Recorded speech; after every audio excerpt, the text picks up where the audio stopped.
All right, folks, we'll call the June Sustainability and Resiliency Committee meeting to order. I'm John Strand, your chair. We have some new members and some great topics to go through today, but let's run around the table and introduce ourselves to each other, and then we'll go forward with the agenda. Starting with you, Zoe. Hi, I'm Zoe Apsey. I am the public representative, but I work at Great Plains Food Bank. Shelley Byron, City of Fargo. Jen Sweatman, at-large member. Shauna Radnick, Inspections Director. Becky Majerus, Director of Facilities. Van Dalen with Fargo Public Works. Greta Graymig, Public Representative. Abinia Cavasseri, Chair of Fargo Youth Initiative and a senior at Fargo North High School. Bruce Grubb, City Administration. Julie Bauman, Transit Director for. Paul Mathis, Cass County Electric Cooperative. Sean Paschke, XL Energy. James Hand, Director of Maintenance and Operations at Fargo Public Schools. Dave Leaker, Fargo Park District. Mike Williams, Citizen Representative. Brenda Derrick, Assistant City Administrator. Nicole, you can introduce yourself, please. Sorry, I'm late. Nicole Crutchfield, Planning Director. Now, isn't this something? This is almost bigger than my hometown. Convening today. It's really, we're starting to get some traction, and it's good to see some new faces at the table and just running around. Mike Williams is new, James Hand is new, Julie Baumelman is new, Abinia is new, Zoe is new. Okay, so we've added transit and a youth commission for city representatives and 2 public at-large representatives. And as you'll see when we start with today's meeting and going forward, Bruce Grubb has some really interesting things coming our way, as do people in the community. So that said, does anybody have any changes or additions to the agenda? And while I'm at it, any changes or additions to the minutes?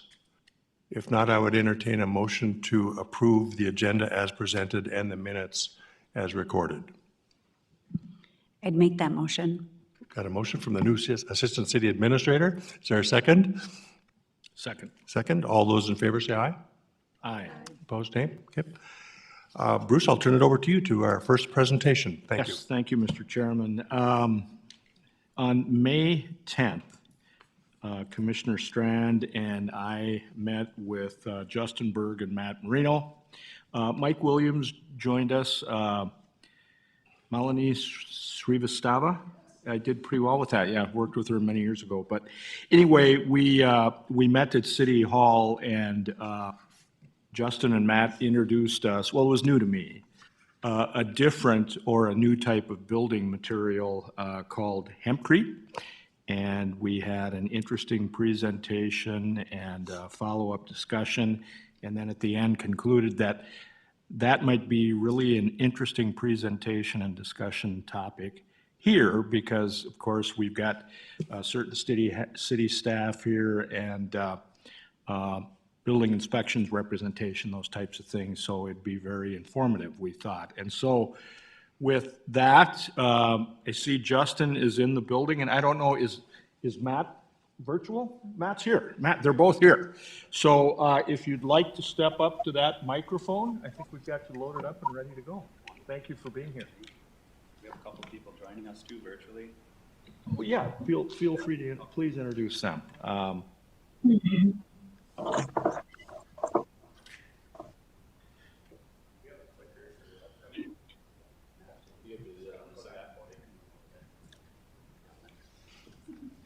I have 2 choices and I picked the wrong one. Okay. You can click. Okay. Well, thank you for having us. So we're grassroots development and some affiliates, and we're here to talk about hempcrete in the Fargo-Moorhead area and really in the valley. Feel free to click. Now is Sydney joining us virtually? Yeah, so today, just a little bit of our agenda. We're going to share with you just a little bit about our team. you'll get to know two companies that are working both through and with grassroots development to vertically integrate hemp into our local economy. We're going to share a bit about hempcrete itself so you can become more familiar with the material. We'll then walk you through what we're currently doing as a team to deepen our understanding of how hempcrete competes and performs in our area. And then finally, we'll share our future projects and goals. And then we'll explore together a bit about how our team can be of service to the greater vision of growth in the Fargo-Moorhead area. Thank you, Sydney. We're all going to introduce ourselves. And so I'm Justin Berg, President of Grassroots Development,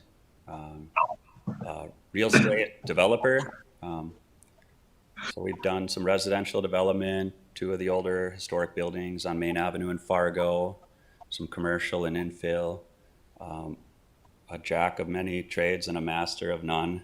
But you learn a lot about markets, materials, and probably where some of the passion came, and trying to help bring some more sustainable housing options.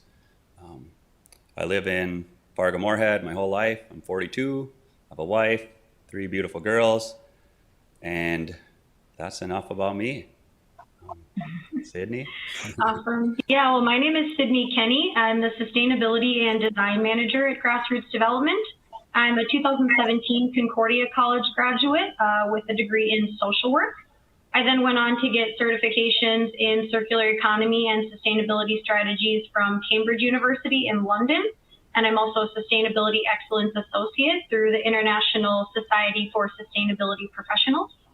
And really my focus is trying to bring the concepts of macro level social work and community planning together, and trying to identify with our team how our projects can benefit our economy, boosting up our economy, how they can also uplift and protect our environment, as well as building communities and uplifting humans in terms of, health and natural development, and just how those 3 pillars can all work together. So the people, the planet, and profits that we can make from the project. Justin, excuse me, this is the chair, John.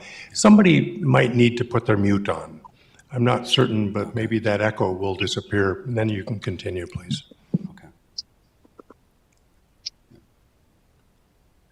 Okay. It might be me, but I think I'm up next. Is it better now? Yeah, thank you. You guys hear me okay? Yep, we can. Okay, cool. So I'm Aaron Templin, the operating partner for Dakota Herd. So I was born and raised in central Minnesota near Wadena, moved to the FM area in 2006 to attend Concordia. Graduated in 2010 with an accounting degree, and I've continued to live in the FM since. Have worked primarily in food and beverage management during that time, and have also helped start a couple of small businesses, Root Salon in Dilworth, and then Front Street Tap Room in Fargo. And then also helped found the North Dakota Hemp Association in 2018.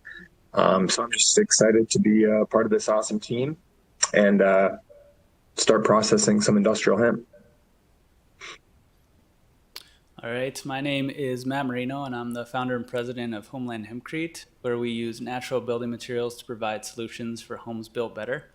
So I am based in Bismarck right now, but grew up in North Dakota, moved here when I was a young kid, started getting ready for college, decided I'd move away and never come back, and started a family, and we decided North Dakota's the place to be for our family and for our business, and so we're back and we're here to stay, and we're excited to talk about hemp today. Thank you, Matt. So we've got our mission and vision here as a group of affiliates, and our really mission is to build better homes in the FM area by creating high quality sustainable building materials made from industrial hemp. And really the vision, to be a circular economy example, to localize the supply chains, to be able to make a product like hempcrete work for the mainstream and compete with traditional construction. And our tiny home build, which we'll get more into, we're about 10% above traditional build, but we believe the performance is superior. And that had Matt working us like a dog cast in place, packing a home with our hands with a cake slurry of hempcrete and with non-localized sourcing of materials. So if we can accomplish localizing manufacturing and these materials, I really think we've got an industry to help build, and I think Fargo can be a leader in it.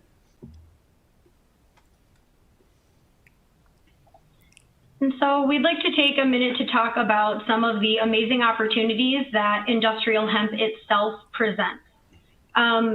Much of our economy, as everywhere else, is rooted in the efforts of our farmers. Our farmers are the backbone of our economy. Everything that is produced, every good that is used, essentially can be traced back to the efforts of a farmer. And so where industrial hemp as a plant really benefits the farmer is it provides additional revenue. That happens in a couple different ways. So the additional revenue from hemp can come because it is a great rotational crop. Hemp is awesome to be planted in between a rotation of corn and soybeans because it can grow so quickly. You're able to get in a full harvest rotation of hemp in between your conventional plantings of corn and soybeans. The thing that the hemp does while it's planted in the ground is also amazing. Hemp has extremely deep taproots, allowing it to lock nutrients into the soil from a chemical perspective, providing benefits to future plants, and also from a physical perspective of harnessing that soil and locking in that topsoil, which we have been seeing erode over the past several years. So helping to maintain the structure of soil so we can continue our ag industry for years to come. Hemp also, with those deep taproots, does something called phytoremediation, where those roots, they harness any heavy metals, or they gather any heavy metals that are in the soil that would provide developmental harm if they were to come in contact with humans. So hemp takes those heavy metals and absorbs them and then actually converts them into an inert form. So when that hemp is then used in projects, the metals are not able to leach back out in a way that is harmful to humans or the environment. That metal is locked into the hemp and converted into an inert form. Other great things about hemp is that it grows about 50 times faster than trees. And while it grows that quickly, it sequesters atmospheric carbon about twice as fast as trees. 1 acre of hemp can sequester up to 11 tons of carbon dioxide from the atmosphere, helping to balance out the about 40% carbon emissions that our construction industry is responsible for. As you can see in this chart, hemp just in the US is showing a compound annual growth rate projected from 2020 to 2030 of about 21%, and that's great. You can kind of see represented in the chart and also listed at the bottom of the diagram here some of the many applications of hemp. Our primary focus here is the building grade hurd. So you can see from the picture up top, the hurd comes from the inner woody core of the hemp stalk, and it can be used in building materials like hempcrete. Some other uses include animal bedding and feed, extremely profitable markets. We've also got hemp's ability to be turned into bioplastic or other biocomposites for use in things like erosion control blankets for the Department of Transportation, or bioplastics for cutlery, also textiles and many other applications.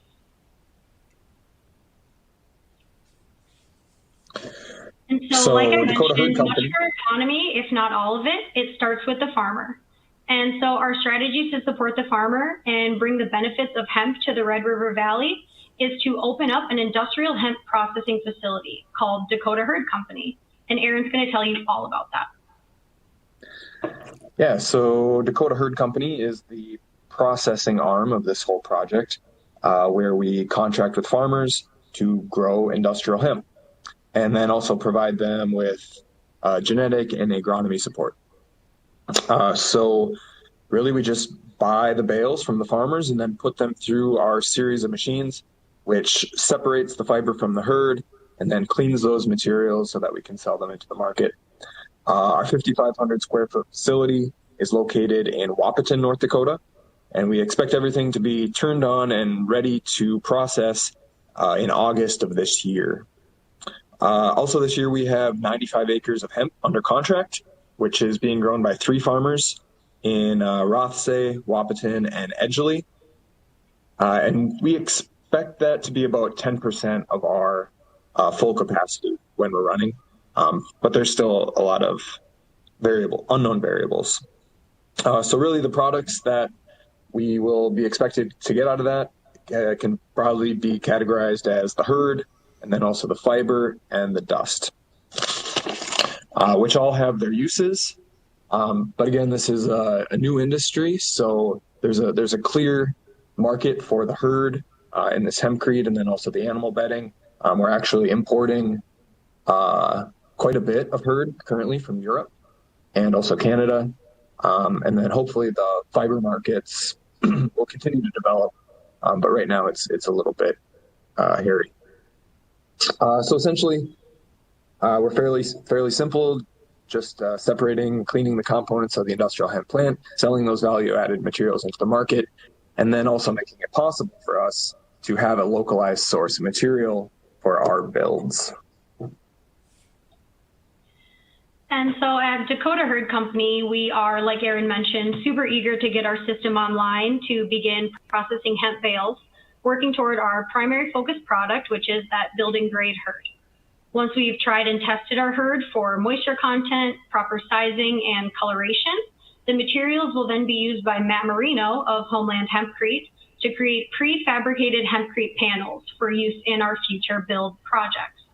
Before we get further into our current and future projects, however, Matt's going to explain a bit about Homeland Hempcrete, and he's also going to tell you about hempcrete itself. All right, thank you, Sydney. So a little bit more about Homeland Hempcrete. So our mission at Homeland Hempcrete is to accelerate the adoption of sustainable building practices.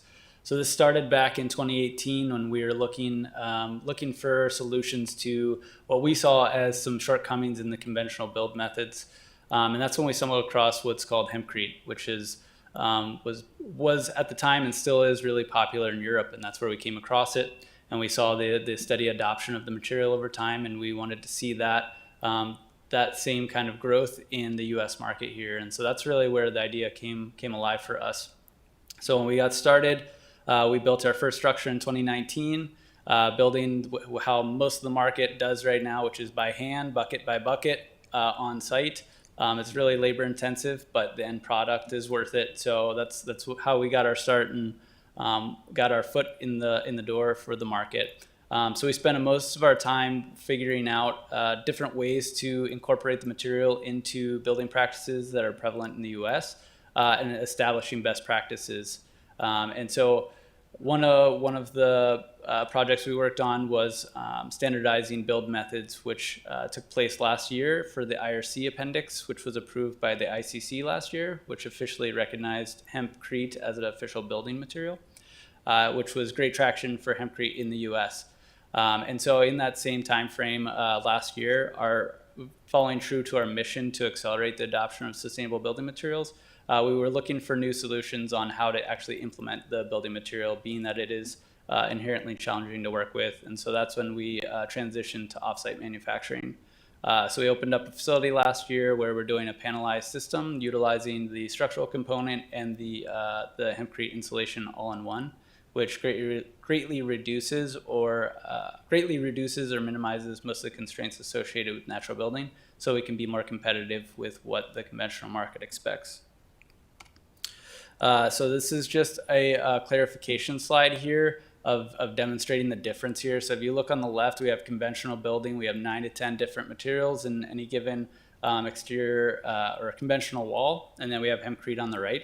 And so what hempcrete does is really anywhere that insulation, where you would expect insulation, hempcrete can be a alternative replacement for that material. And so what hempcrete really does is it it simplifies an overcomplicated building envelope. So a little bit more about hempcrete. It's essentially a biocomposite material. And so Sydney had mentioned it's really the inner woody core part of the stalk is the bulk of the material. The most volume of our product comes from our farmers. And when we get it, so the farmers grow it, bale it, they get it to someone like Dakota Herd. Dakota Herd gets it to someone like us in a usable form, basically looks like wood chips.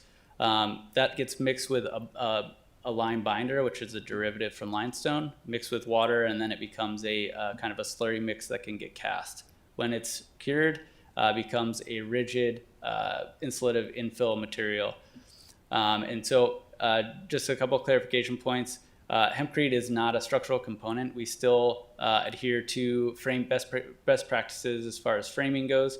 Hempcrete does have some structural integrity to it and adds rigidity and strength to the building, but we still try to ride that line with conventional framing and using hempcrete first and foremost as an insulation. I had mentioned it really got its origins and growing popularity in Europe about 50 years ago, and we're just gaining traction now in the U.S. Back in 2018, when we officially, when it was federally made legal to grow hemp again in the U.S., and that's when we were able to start to build the supply chains here. And so our namesake, Homeland Hempcrete, that really comes from the fact that at the time when we got in the industry, all the materials were coming from Europe, and we were like, this is a great material, but we can do better. We need to domesticate using this material. And so finding ways to use domestic materials, and then eventually here where we're at now using local materials was always our goal. And that's what we're working towards, and that's one of the benefits of using material like this. I won't go into too many details on the benefits of hempcrete here, but just giving a high level, when we're talking about hempcrete compared to conventional building, it's really a paradigm shift in what we expect from our building materials. And so in conventional building, what we do is we try to create an airtight, impermeable kind of barrier around the house, separating exterior from interior, and we're trying to essentially sterilize the interior environment. If and when, and really it's when any one of those materials that I showed on that previous slide fails, we can have ultimate system failure. And so an example we're seeing in that is that 50 to 70% of homes in the US have mold growth in them. And that's because we have a failure in one of those products where moisture can get in, but it can't get out. And the only way to fix that is to do rehabilitation for that structure. Hempcrete, like other natural building materials, is a bit more dynamic. And so we're changing the way in which we approach building. We have an adaptable material that if there's excess moisture, for example, that material has the opportunity to wick away that excess moisture and recover without having any kind of structural damage. And so what this leads to is really longevity of the build. Another point to that is the longevity for the occupants, because we're using a natural building material as opposed to a bunch of synthetic materials with things like VOCs that are present around our occupants in those homes. So if we can have longer lasting homes that are better for our people, and we happen to be using a natural based material that we can be supporting our local economy from, we consider that a win-win situation. Awesome, Matt. Thank you. So now that you understand a little bit more about hempcrete, we'd like to talk through our current hempcrete project in Fargo. Some of you may have seen the forum article about this build. It is our hempcrete versus conventional tiny home research project. So when we decided to get into hempcrete and bring hempcrete to the FM area, we knew that we were going to be competing with mainstream construction on every level.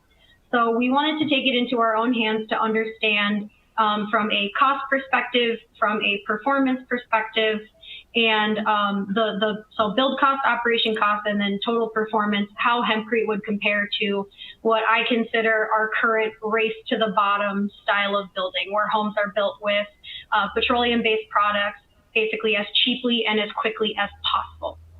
So what we did is we built 2 tiny homes. The variable of the project was the wall assembly. So one unit, the one that you can see, unit A is our hempcrete unit, and unit B is the conventionally built unit. So we wanted to understand, like I mentioned, the cost as well as the value. We also wanted to understand a bit more about how hempcrete would perform in cold weather climates.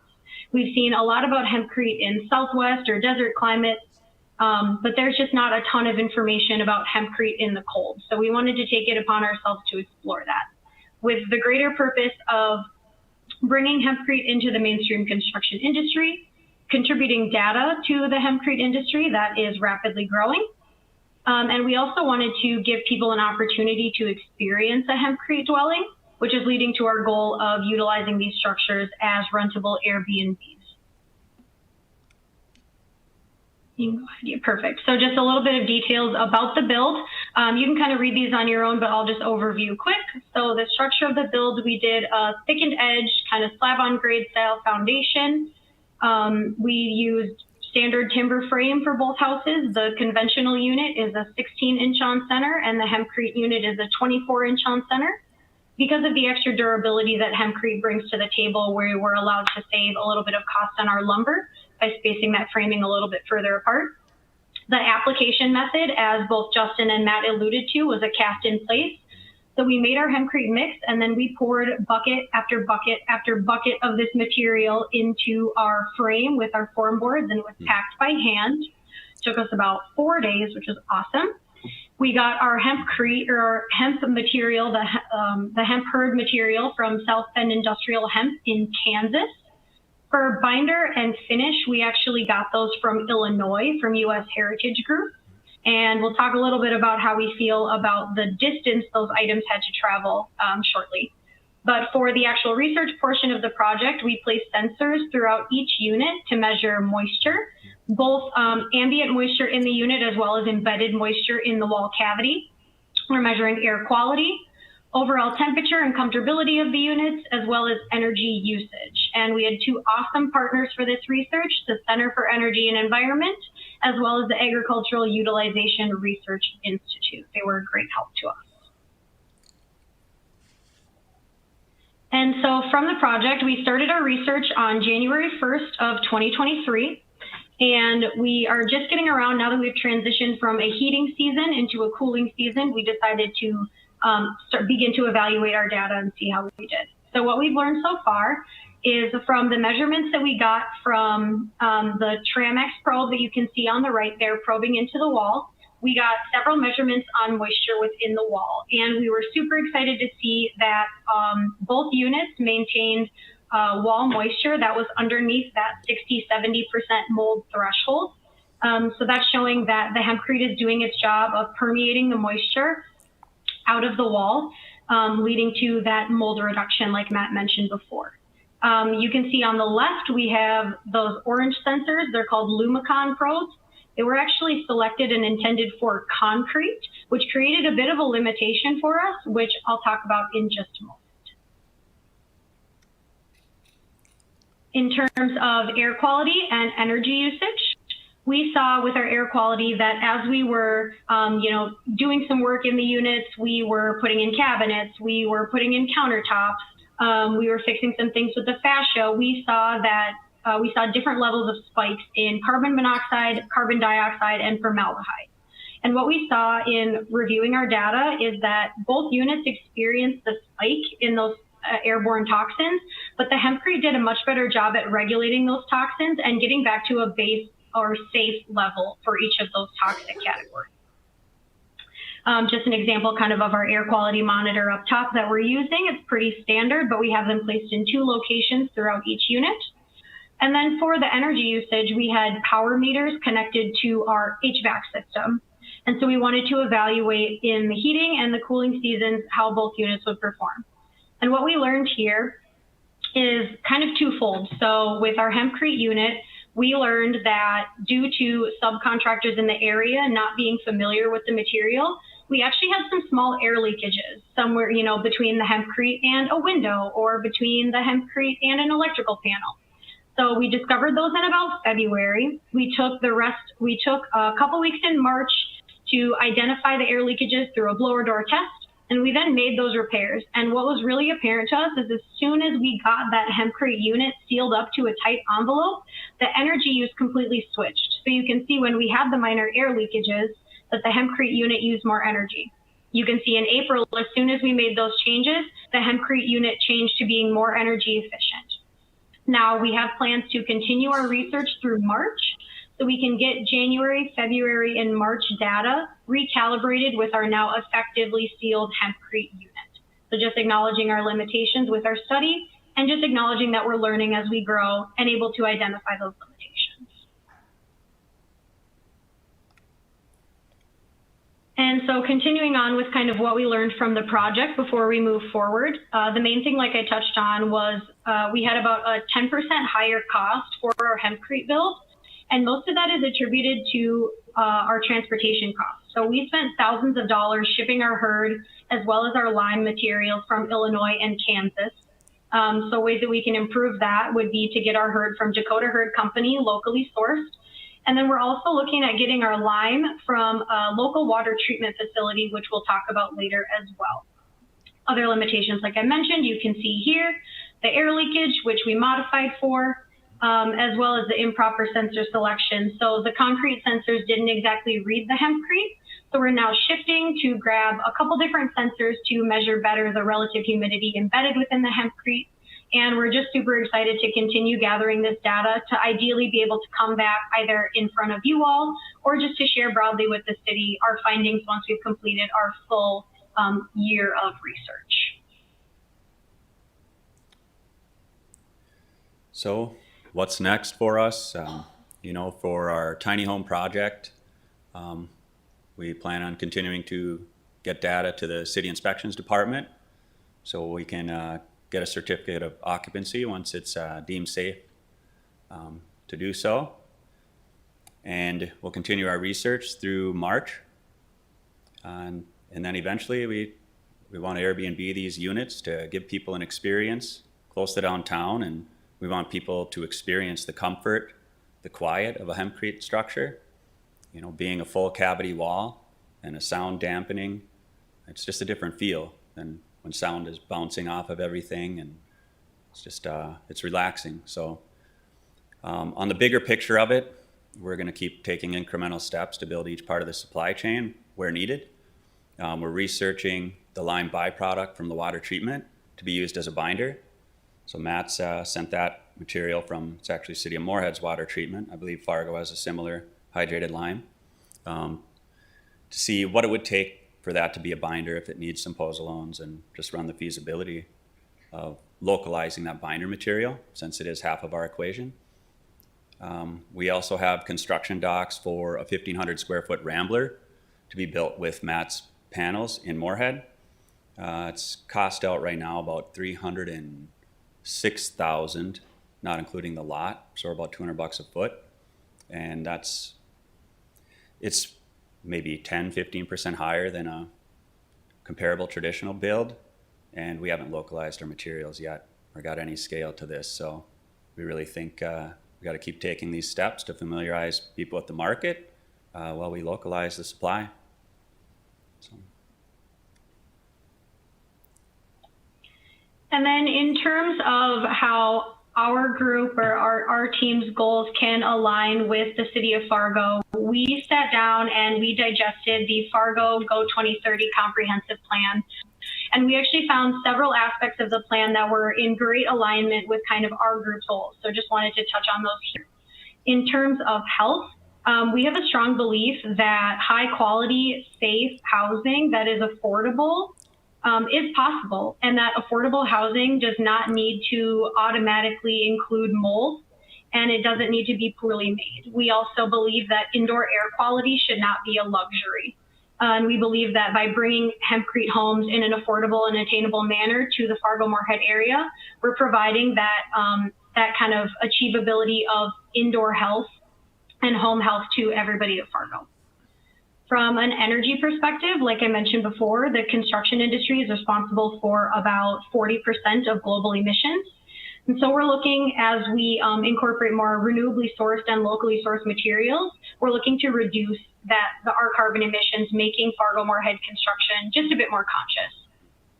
From a safety perspective, as Fargo-Moorhead continues to grow, the cities are going to become more dense, which means houses are being built closer together. And if we're continuing to build houses with just our petroleum-based products and our timber frame, if one house catches fire, the next house is going to catch fire, and the neighbor's house is going to catch fire, leading to a crisis. And where the fire rating of 0 that hempcrete has achieved, the lowest possible fire rating, that provides an opportunity for us to increase density in our area, bringing in more to our economy and bringing more people to the area without increasing the risk of widespread fires. Also touching back on the mold, less mold in the home equals less asthma, better for children and elderly adults in our area. In terms of environment, similar to energy, we're looking to create a circular system to reduce the waste streams that we have in our area, like Justin mentioned. We want to take the lime byproduct waste from the water treatment facilities and figure out how we can use that as our lime binder for our hempcrete. Again, we just want to reduce the need for logistics across the country and outsourcing our materials and really bringing those into home, as well as, like we touched on, the phytoremediation and the securing of the topsoil. From an economic perspective, one of the most important, we are excited to create jobs through local manufacturing, and by manufacturing these high quality, high performance products in the United States, we secure that localized supply chain, reducing the risk of global insecurity as our world continues to shift. Also, from an economic perspective, touching on carbon sequestration and carbon credits, a market that's still developing. As farmers grow hemp, they have the ability to sell those products into the carbon credit market, earning money back for their efforts as being measured of drawing atmospheric carbon into the soil and securing it. So creating an additional opportunity for the farmer, the user, manufacturers, different companies to tap into that carbon credit market. And in terms of development, we want to focus on master planning just like the city. We want our projects to fulfill many different goals and many different needs of the city, and really focusing on how we can collaborate and work together with municipal entities to create communities that are built to last. We want our grandchildren to be able to live in the same communities that we do. And with that, we understand that, we could come into this with just our goals in mind, but we really want to be of service to the broader community. So our goal is to just open up and invite for the cities of Fargo and Moorhead to interface with us because we really want to be of service. And so what we'd like to know is, how can we support Fargo's goals of development? How can our projects be catered to help the city of Fargo move forward in alignment with their goals?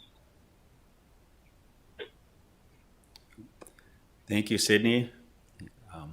We're happy to take some questions, and if we don't have the answers, we'll tell you we don't have the answers. We're learning a lot still.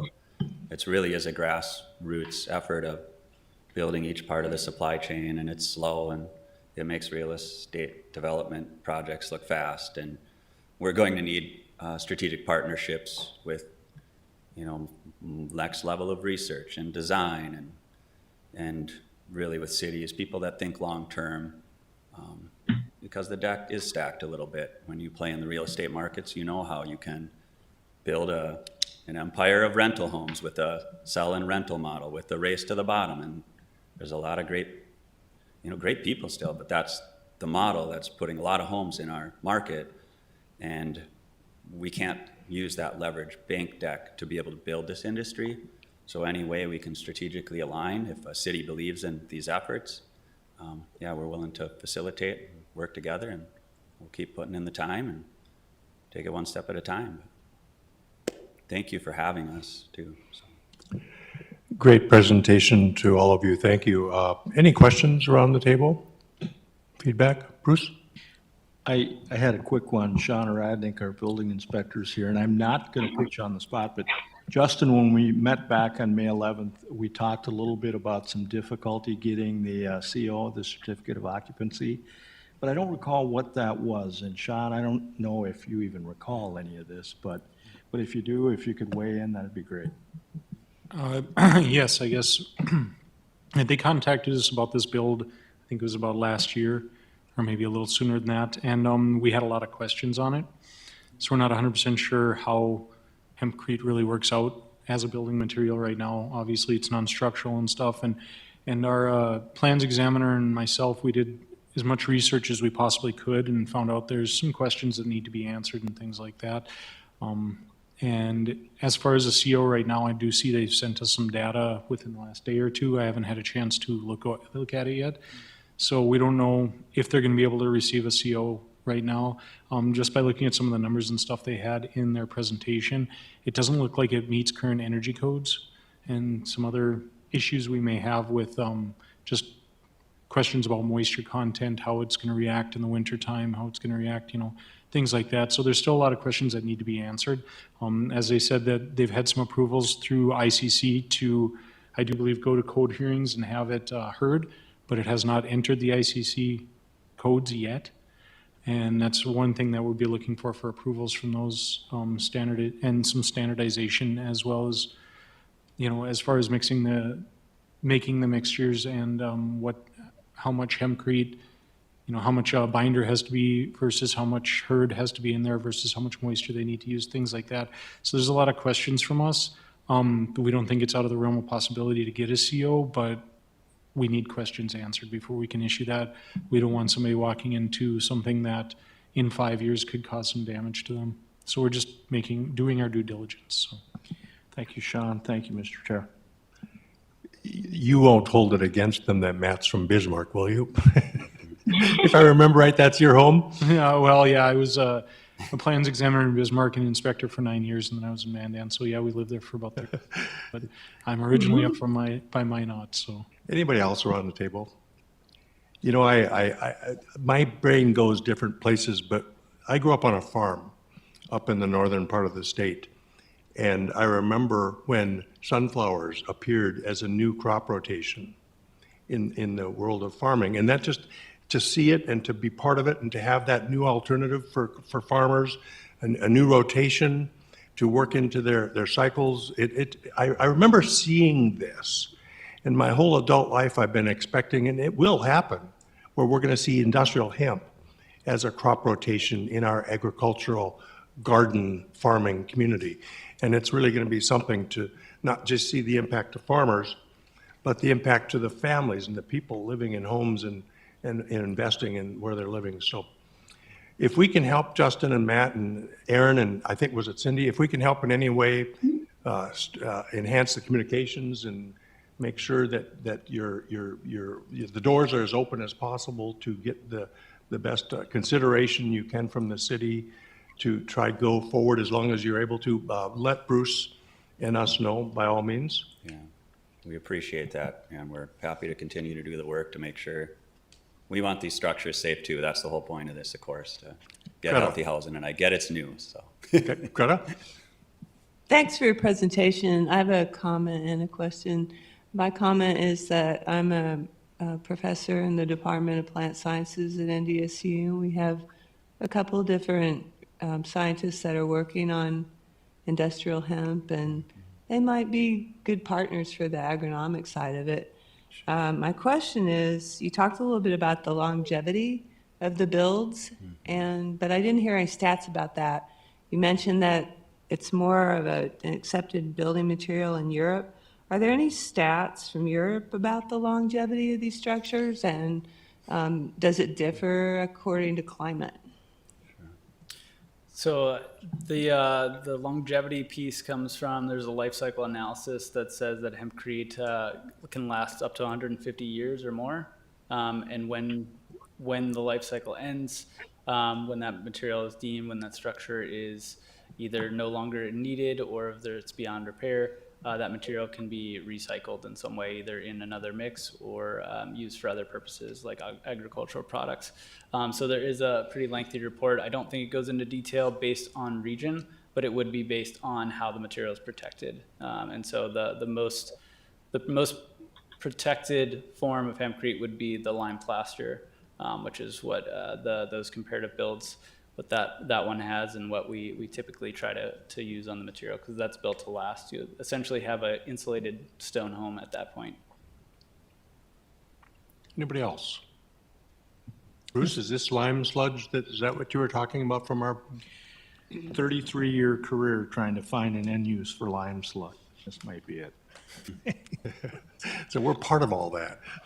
Anybody else? Mr. Chairman. Michael. So at our first meeting where Malini Srivastava joined us too, she was an architect professor at NDSU. Now she's at the University of Minnesota. And then she also has built a lot of passive houses, and the first platinum build in Grand Forks is in our region. But anyway, there's other cities that are already doing this. So I think that maybe we can look at best practices, what other cities have learned, and apply them here. But I think we're all on board that we want to learn about this. And we all know that transportation's the hardest part for recycling. I mean, we haul plastic to go down to Georgia to make carpet. It doesn't make sense, if we can grow some of this stuff right here.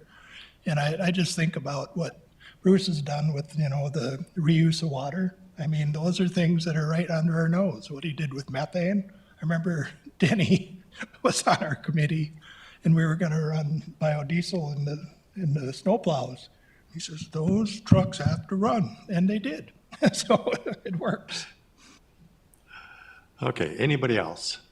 Great presentation. Thank you very, very much for this and for this sharing and for the opening of this ongoing relationship, I expect. Yeah, thank you for All having right, us. Bruce, do you want to take us to the next topic, please? Yes, thank you, Mr. Chairman. At our last SRC meeting, which was on April 11th, time really flies, but we had a presentation on the concept of sustainability work plans for cities and how that might be something that the SRC might want to consider for the city of Fargo. Based on a high-level estimate of cost to complete that sort of work, the city's procurement policy did require that we solicit at least 3 competitive quotes. And so the SRC approved an informal quote solicitation process to be brought back to the SRC, and that's what we're doing here today. So I worked with Chairman Strand to draft a scope of work, which is included in your packet, and it was provided to 3 firms. They were WSB, HDR, and Stantec. And then virtual Q&As were conducted with all 3 firms prior to them submitting. The 3 submittals were reviewed by Commissioner Strand, our chair, Mayor Mahoney, and myself. We did that on May 16th. And then all 3 were very qualified, had excellent backgrounds and prior experience in the area of sustainability planning. So it was a difficult decision, but HDR was selected as the preferred quote for recommendation to the SRC. So based on that, the memo in your packet includes a recommended motion to accept the quote from HDR for this sustainability planning effort. The price quoted was $25,000, which the solid waste utility has agreed to pay for out of their landfill renewable energy revenues. And we're fortunate today to have in person with us some representatives from HDR. And I asked them to give the committee a little introduction as to who they are. And we have Brian King and Matt Hiddle here today. And I think Colin's online. So Brian, yeah, can you guys hear me okay? Brian, do you want to open it up or should I just let Colin run with this? Thank you. Absolutely. Can you guys hear me? Yes. Okay, great. Perfect. All right. Thank you for having us. We're very excited to be here today to help kick off set goals and how we're going to steer sustainability in the city of Fargo in the future. First off, we're just going to kind of reiterate a little bit of our proposal on what we submitted, give you a little bit about HDR, our history, and where our breadth of knowledge, and then we'll go into the specifics on the proposal and then open it up on any questions you may have. So my name is Brian King. I'm the local office lead here. I've been with HDR for 5 years. And the one thing that we have that is of value to our smaller offices such as Fargo and throughout the country is that we have ability, our breadth of knowledge to reach out to technical experts, topic experts across the country. And TED Talks, Colin was invited to do a couple of TED Talks here on regenerative design in the past. So it's a great resource to have. And also, as Bruce mentioned, with us today is Matt Hiddle. Matt is one of our project managers here in Fargo. Matt is leading or will be leading the EV readiness plan that MetroCog put out. We're in the middle of contract negotiations and trying to get the funds from all situated so we can get going on that. And then as also on Colin is here joining us virtually today. He's our Director of Sustainable Development. And then as we move ahead on the plan, Pam Yonkin will join us as the Director of Sustainability to help us with identifying funding opportunities as we move ahead. So this is a little snippet of what we're going to be leading on for this study with Matt and I here locally in the leadership, and then our ability to reach out across the breadth of services as we all know, that sustainability comes in all forms, and we're lucky enough to have most of those forms in-house with HDR at our beck and call. And so, why do we do that? HDR, we are headquartered in Omaha, Nebraska. We are a worldwide company, and we've got over 200 offices across the country. And with that comes our breadth of knowledge. This is just a general slide on showing all of our opportunities. If you bring it closer, we work with Excel. We also, with MetroCog and the planning, we're involved with the diversion. We've helped out with the water supply project. So that's just, and then also with DOT and engineering as well. So locally, we've got a full depth and have been able to utilize our horsepower for the betterment of the metro. And this just further demonstrates our size and our abilities with our industry rankings. We're consistently in the top 5 in engineering companies and architecture firms as well. Our architecture group in Minneapolis did help with the preliminary design of City Hall, so we've been involved with many different aspects. And so locally here, as I said, we opened up our Fargo office in 2011 of 2 people. We've grown to 18 here in the last 10 years, which we're very proud of, and it's been mostly working on projects locally and so and within the state. So we're very proud of where we're at, and we're located in the Laris building right downtown. And some of the things that we're going to be able to grow upon is as we develop the EV readiness plan that we're going to be kicking off with MetroCog. Last year we got to sort the solid waste and trash at the solid waste to help with the comp plan that we will be doing. With the new regulations recycling, there's the warning shot's been made that we're going to have to go pick through garbage again to see what the impact on the glass recycling that is not being able to take by Minn Kota anymore, how that has impacted the waste stream. And then also most currently now, Matt and his team is working with the carbon reduction funds with engineering to replace the streetlights to take in. And then last but not least, with the Moorhead facility assessment update, we've been working with the city of Moorhead for the last year and a half, updating their facility plan that we completed in 2017 to get them a better handle on what's happening for their CIP coming up. So with that, I'm going to turn it over to our technical expert, Colin, on the phone to go over our project. Yeah, Brian, thank you for the introduction, and thank you all for the opportunity. We're looking forward to starting this and seeing what's possible for the city. So I'm going to go over the project scope a little bit and then show some example projects and some things that might work as a phase 2 for this engagement. So just to kind of restate this, this is a first step. This is considered kind of a phase 1.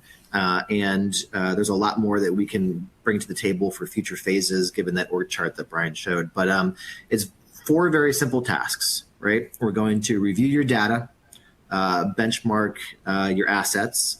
We're then going to utilize all that data in task 2 to do some in-person visioning with you guys to set the pathway for this engagement. What kind of changes to the schedule or deliverables we might see from the original proposal. Sometimes, these kind of consulting engagements, you discover things and it changes your outlook a little bit.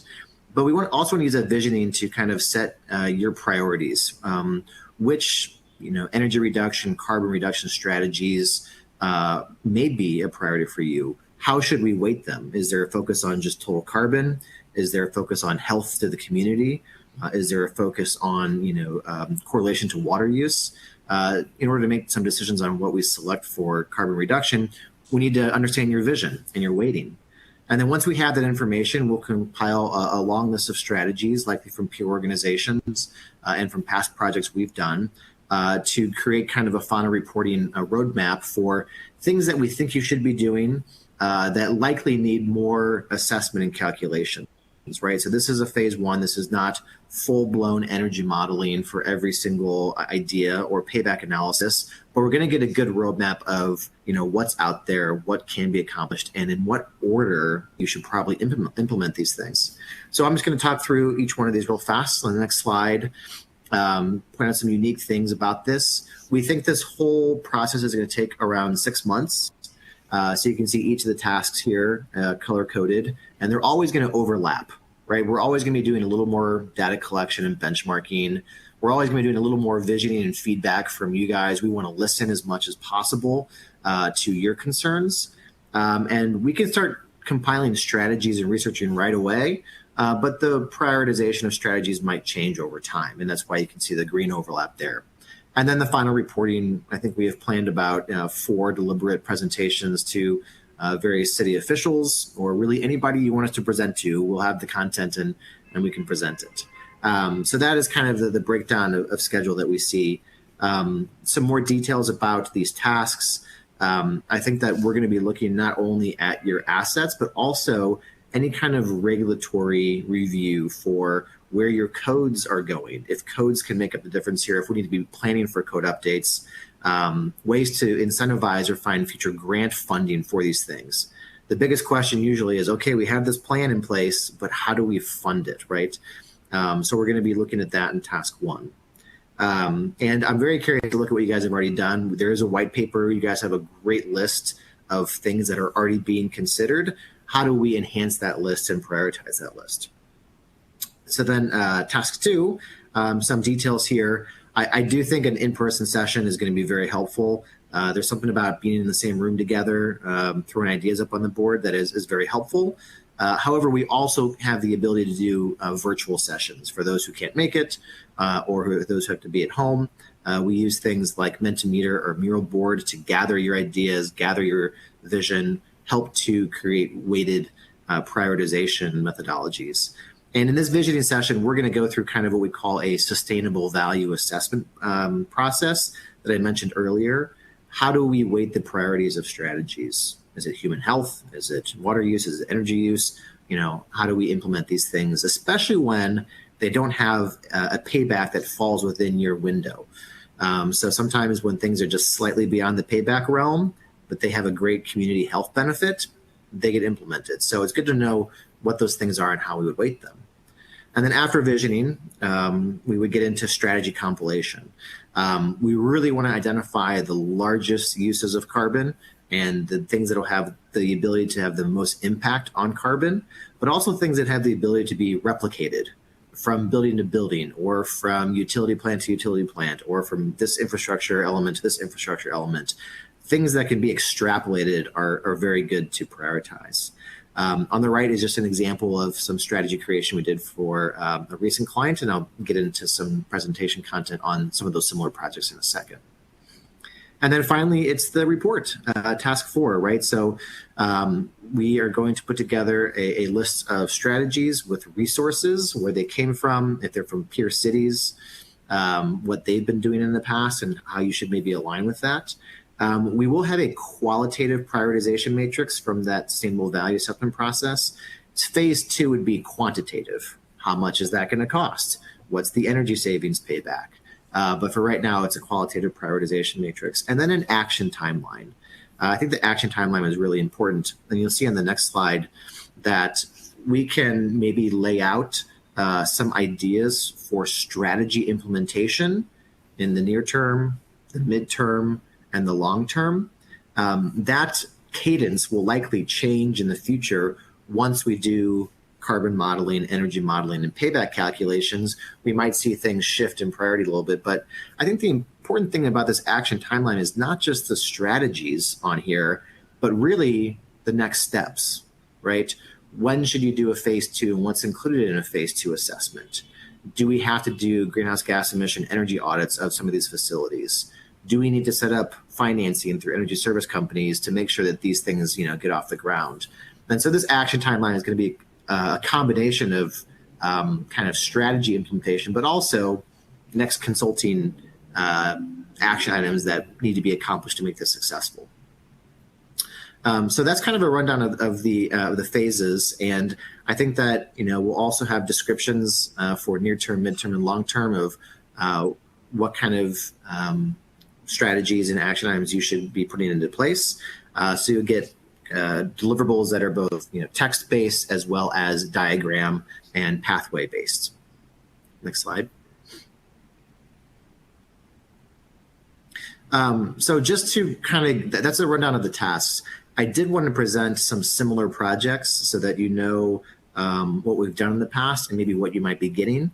One of them was for the city of Tempe, which was completed recently, where we looked at various breakdown of their GHG inventory related to fleet, transit, buildings, et cetera.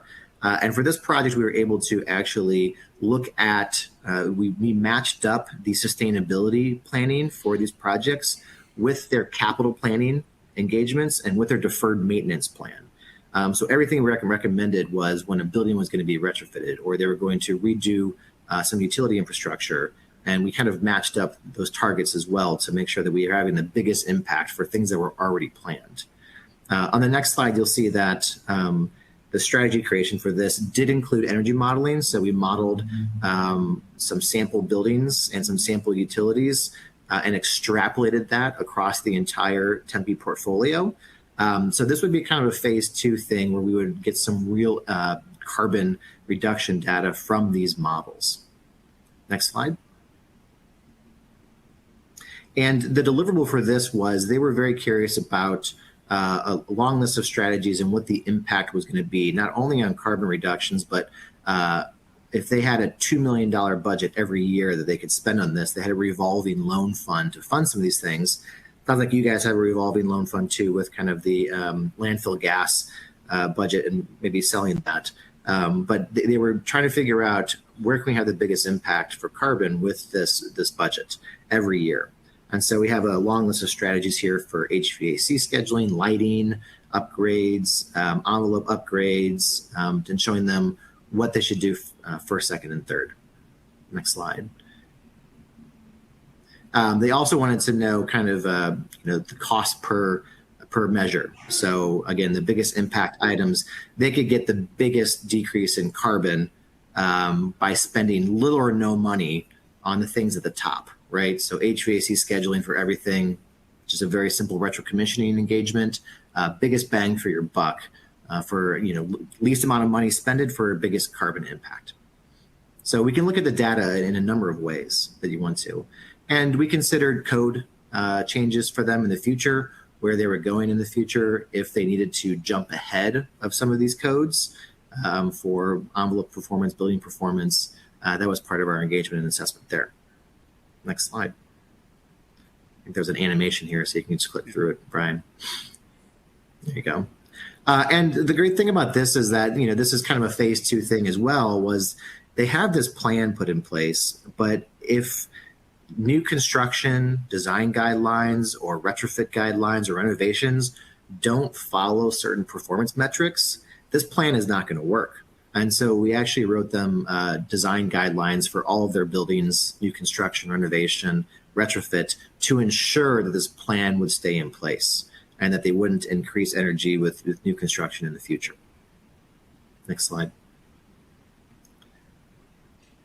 Another project that's similar but has some unique elements that I think we can think about for this project was the Vanderbilt decarbonization plan. This was a project, we looked at about 400 buildings on campus. We did energy audits, but also had existing building energy audits for the engagement. They also wanted to look at scope 3 carbon emissions for this, for not only their travel, so we had to do some fleet analysis for scope 1 and scope 3 carbon. But they were trying to figure out how to decarbonize the entire campus in the future, and what year they could achieve this by. So on the next slide, we'll see that we had a long list of strategies, about 50 of them, but we kind of broke it down to the top 10, top 15 strategies that were going to be the biggest bang for their buck. And they had very specific goals for internal rate of return, right? So I think as part of, future phases where you're doing analytics, in order to be successful, you have to set parameters for what's an appropriate simple return on investment, what's an appropriate net present value that we want to hit for these systems, what is our life cycle, how do we evaluate that? So understanding those things would help us in the future figure out which strategies are going to hit your financial targets as well as your carbon targets. Next slide. And this was kind of that action timeline I showed you earlier. Vanderbilt was very keen on show us visually what we should do when, and if there is a structure and logic diagram where this does not get implemented, it maybe impacts other things, right? So a good example was envelope retrofits did not have any payback unless they were matched up with an HVAC update where you could downsize the systems. Or they were going to get rid of their steam plant and go to a low temp hot water solution. That changes the HVAC systems in the buildings. So if they didn't install that, they wouldn't make upgrades to HVAC. So there is kind of a structure and logic here to buildings, energy, utilities, and energy storage they want to put in place. Next slide. And so I can see us doing an action timeline like this for this deliverable. I think it'd be very helpful for next steps for you guys. And all these projects, the goal is to create that GHG reduction wedge. Tell us when we're going to hit the target for decarbonization and what it's going to take to get there. Retro commissioning, central plant upgrade.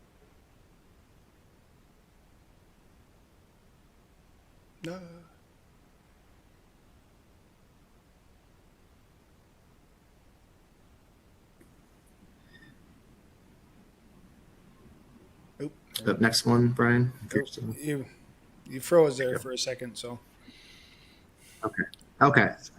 I said something very profound and intelligent, I'm sure, when I was frozen.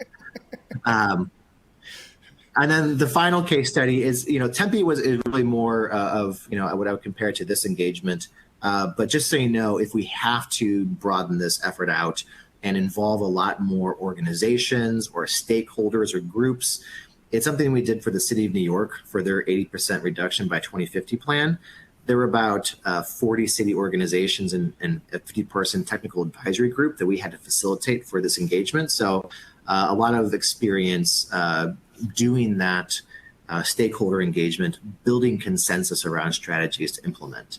And so for this project, the next slide, it was just a larger scale, about a million buildings.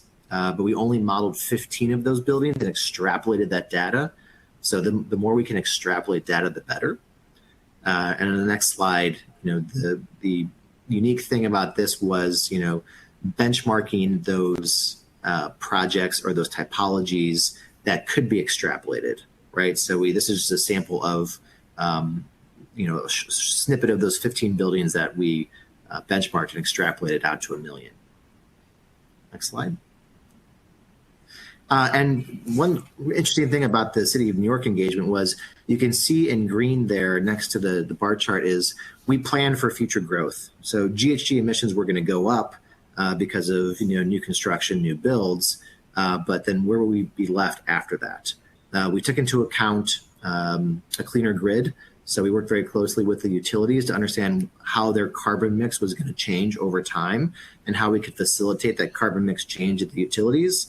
And then everything that was left was what we had to deal with within the buildings. So it was a combination of utility planning as well as building planning.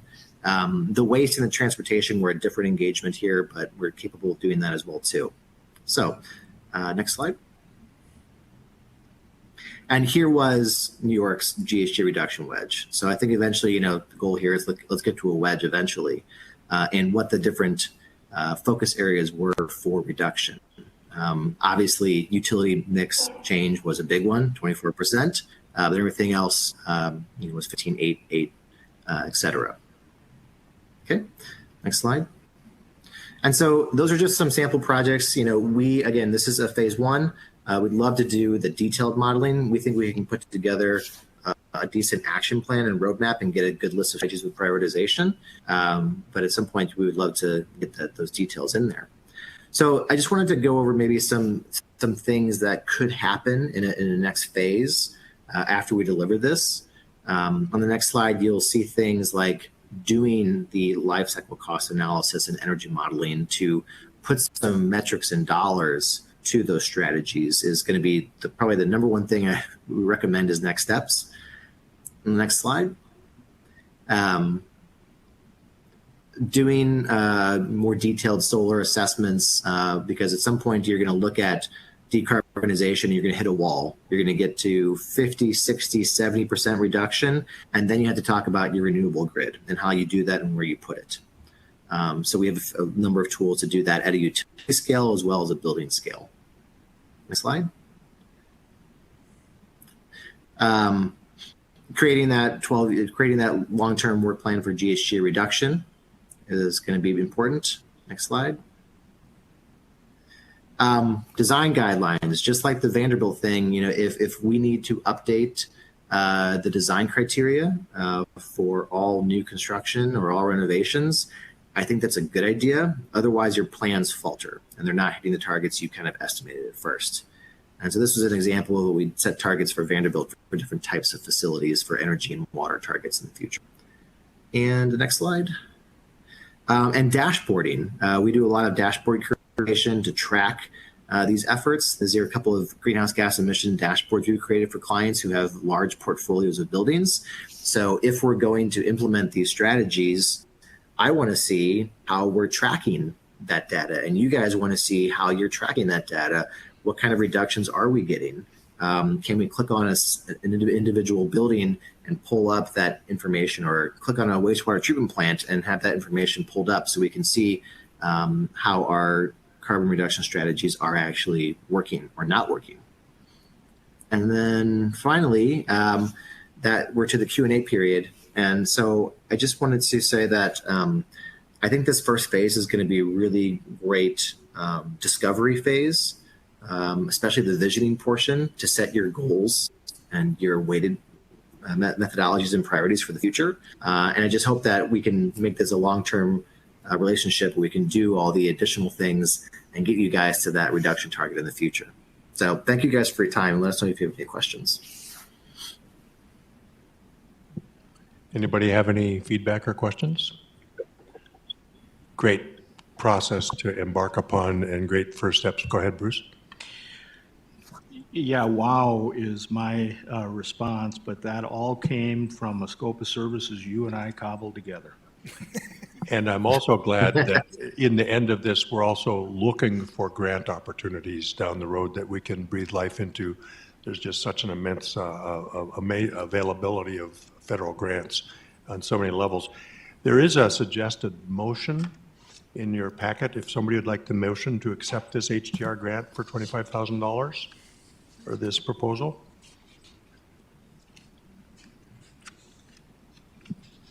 This is Nicole. I make that motion.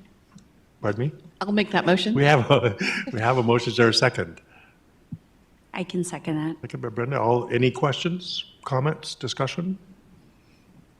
We're starting to make decisions now. This is good. One more call for input.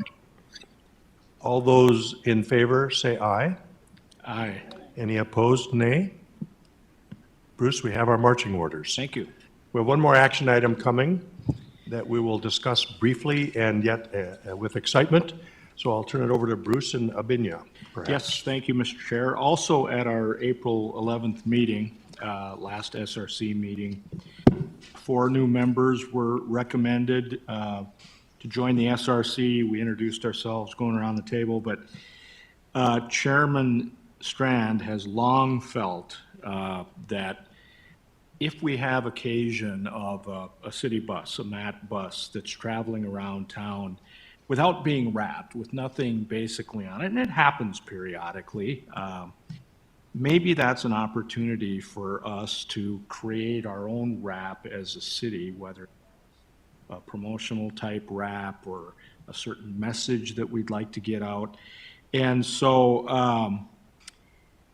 Abinya was sent to us by the Youth Initiative.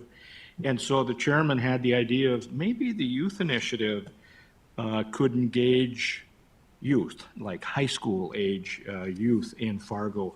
Find some artists and try create some art. Submit potential art, and maybe we can make that into a full bus wrap. And then also solicited the help and guidance of the Arts and Culture Committee, and they were gracious enough to agree to help out in this effort. So Julie Bommelman has indicated that it's about $9,000 for the production and installation of the wrap. I think I had that right, Julie. And again, we're fortunate to have the solid waste utility who has renewable energy revenues, and they have agreed to cover those costs. So one other thing that's included in your packet, Abinia has also done some of her own artwork right up front, and this is a call for artists, which was really kind of cool, so everybody look at that. But the action that we'd like to get out of this committee today is to proceed and approve the SRC sponsoring this effort with funding to come from the solid waste utility. Great, thank you, Bruce. Julie, do you want to just chime in on bus wraps? Give us an elevator little synopsis of what they are and how they work. Oh, sure, yeah. We have wraps that a lot of companies and universities have purchased. They design them, we produce them, we install them. They run everywhere in the city, and people get to see them coming and going at, well, between 6:15 and 10:15 at night. So there's a lot of exposure and a lot of positive feedback. We started it all back when it was the milk carton bus years and years ago. But yeah, they're a lot of fun. People respond to them. Yeah, it's just, I mean, I don't know what else to say. Okay, and Abinia, you're new to our committee, but you hit the ground running. Why don't you give us a sense of how the reactions is seeming to be with the youth in the community? Okay, so I reached out to the 3 art teachers at Davies, South, and North, and unfortunately I only got like the approval of it by like when school is ending, so I did not get a response back even though I did email twice, and I sent out the like finished flyer. I guess this doesn't have like the submit your creation too, but I reached out to Ann Arbor Miller, who's like a connection at the Plains Art Museum. And so I'm looking at connecting with like high school students there because I know there's a ton of activities going on and I know those kids are artists. So I think that'll be a great connection. And so if we can get those people up to like the challenge and submit their creations, I think that'd be cool. And I asked for her to put up the flyer like somewhere in the Plains Art Museum so like people coming and going can see that. And if they have like high school kids, they can tell them to do it, and yeah, just trying to get it out there. Great, and Nicole, you oversee the Arts and Culture Commission. I think there's a kind of a similar art project with the power boxes being covered as student art now. So you're already doing some of these types of things. Yep. Thank you. And yes, we connected. Ann Arbor Miller is also on the Arts and Culture Commission. And Commissioner Kolpak presented this at our last Arts and Culture Commission meeting last month. And so Ann and a couple others volunteered. Brad Bachmeyer also volunteered to help connect as you might need for resources. And our office can help administer as well. Thank you, Nicole. You know, one of the things that excites me about this is the messaging from our youth is so critically important that they care about the planet. And some of this whole committee came out of a public forum that was started with youth in our community. So this is our first moment to really connect back to the youth and help them join us in partnering and messaging going forward to the rest of the community that those values are what they are. So that it's really nice to see this come to fruition, and I'm having a sense it's just a start. So that said, any questions or comments first before? Otherwise, I would welcome a motion to approve this as suggested in your packet. If there's somebody to offer a motion. I'll make that motion. So moved by Bruce. Is there a second? I'll second it. Second by Greta. Any further comments, questions, or discussion? All those in favor say aye. Aye. Any opposed, nay? Motion passes. All right, we're getting some really good traction going on. I apologize, this is a little bit longer meeting, but we have a lot going on. Before we conclude, I'll ask if there's anybody in the audience or anybody that's reached out to give public comment. And the last time we heard from about the light issues, light pollution in a public comment. So it's good to hear from folks in public. All right, anything else for the good of the order? Mike Williams, welcome. Zoe, welcome. Julie, welcome. Abinya, welcome. We have the young, and I don't know if there's anybody more seasoned and old. I won't say old, but we have an amazing level of seasoned experience with former Commissioner Mike Williams. What, were you on the commission for 12 years?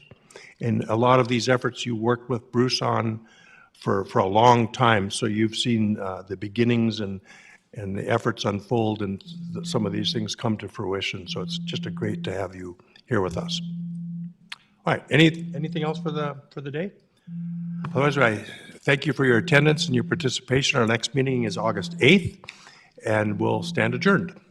Thank you. Love a full table. Just really like a full table. It is good. So.